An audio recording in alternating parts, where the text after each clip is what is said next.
혹시 부동산 경매에서 남들은 전혀 못 보는 그런 숨은 기회를 찾고 계신가요? 오늘 이 시간에는요, 모두가 무서워하는 유치권이라는 것에 숨겨진 결정적인 약점을 파헤쳐 볼 겁니다.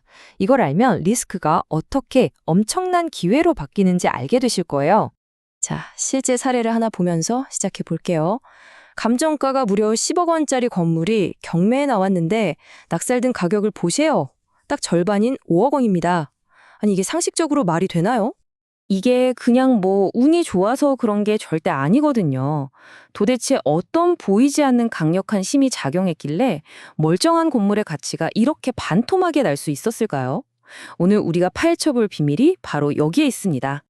오늘 이 미스터리를 5단계로 한번 착착 풀어가 볼 텐데요. 먼저 유치권이 왜 그렇게 무서운 건지 알아보고 그 안에 숨겨진 약점, 그리고 3년이라는 비밀의 시계를 찾아낼 겁니다. 마지막엔 이걸 어떻게 기회로 만드는지 실전 체크리스트까지 같이 확인해 보죠. 자, 그럼 본격적으로 이 유치권이라는 게 도대체 뭔지 한번 제대로 파고들어 보겠습니다. 아까 그 10억짜리 건물을 반값으로 만든 범인, 바로 유치권입니다. 쉽게 말해서 공사대금을 못 받은 업체가 돈 줄 때까지 이 건물에서 못 나간다 하고 버티고 있는 거죠. 이것 때문에 대부분의 투자자들은 이거 잘못 건드리면 소송 걸리고 머리 아프겠다 싶어서 그냥 다 도망가 버리는 거예요. 그런데 말이죠. 모두가 이렇게 두려워하는 이 막강한 권리에 사실은 아주 치명적인 약점이 숨어 있다면 어떨까요? 마치 동전의 양면처럼 유치권에도 우리가 미쳐보지 못했던 다른 얼굴이 있습니다.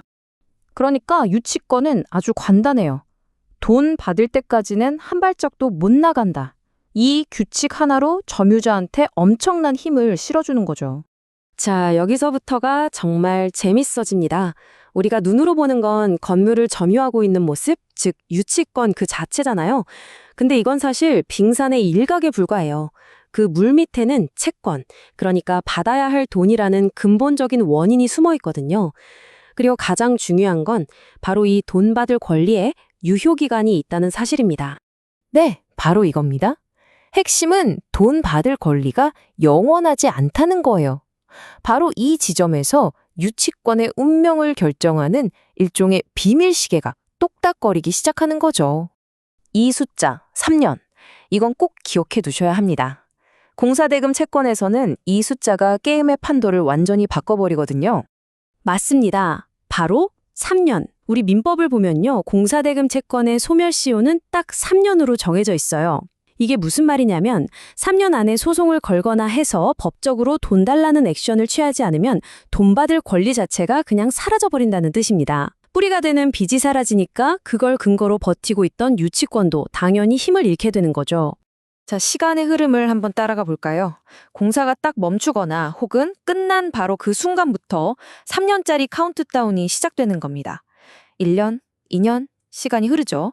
만약 유치권자가 이 3년이란 시간 안에 아무런 법적 조치를 취하지 않았다. 그럼 3년이 되는 순간 그들의 권리는 말 그대로 공중분해되는 겁니다. 와, 이건 정말 엄청난 기회 아닌가요? 그런데 투자자 입장에서 그 시계가 정말로 멈췄는지, 3년이 다 지났는지 어떻게 확인할 수 있을까요? 전문가들은 바로 이 4단계 체크리스트를 씁니다. 첫째, 현장 조사랑 서류를 뒤져서 공사가 언제 멈췄는지 날짜를 정확하게 찾아내고요. 둘째, 그날로부터 3년이 지났는지 계산기를 두드려 보는 거죠.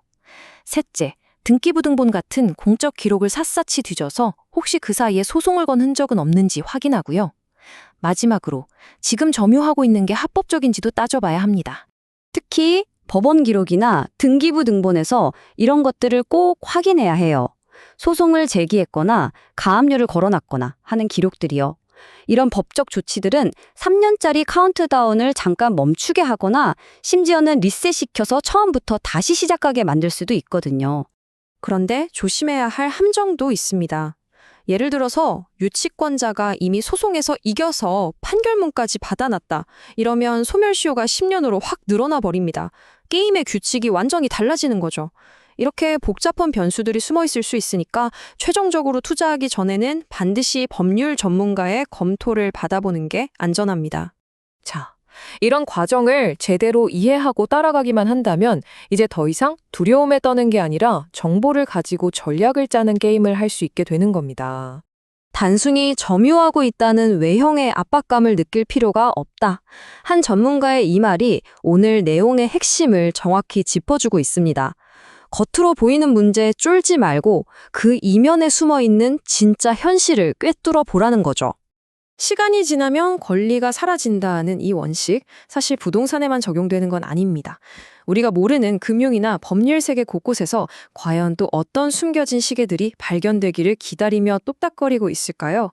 이 질문을 한번 곱씹어 보시면서 오늘 이야기를 마무리하겠습니다.